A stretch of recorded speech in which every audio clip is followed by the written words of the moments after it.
ও পরিবেশ মন্ত্রী দিশা গড়াই পশ্চিমবঙ্গ সম্পর্কে কয়েকটি মূল্যবান বক্তব্য তুলে ধরেছেন।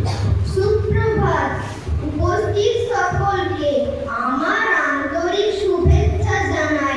আজ 20 জুন পশ্চিমবঙ্গ দিবস। এই বিশেষ দিনে আমি পশ্চিমবঙ্গ সম্পর্কে কয়েকটি কথা বলবো। পশ্চিমবঙ্গ আমাদের প্রিয় রাজ্য।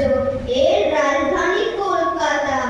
আমাদের রাজ্য তার সমৃদ্ধ ইতিহাস, সাহিত্য, সংস্কৃতি ও ঐতিহ্যের জন্য বিখ্যাত। আমাদের পশ্চিমবঙ্গে রয়েছে সুন্দরবন, দার্জিলিং, গঙ্গা নদী এবং অনেক ঐতিহাসিক স্থান।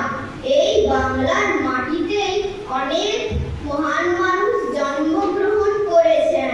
তাদের কাজ আমাদের গর্বিত করে এবং এগিয়ে চলার প্রেরণা দেয়।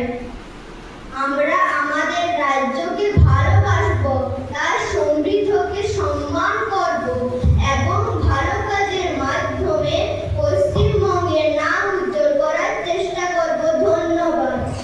জোরে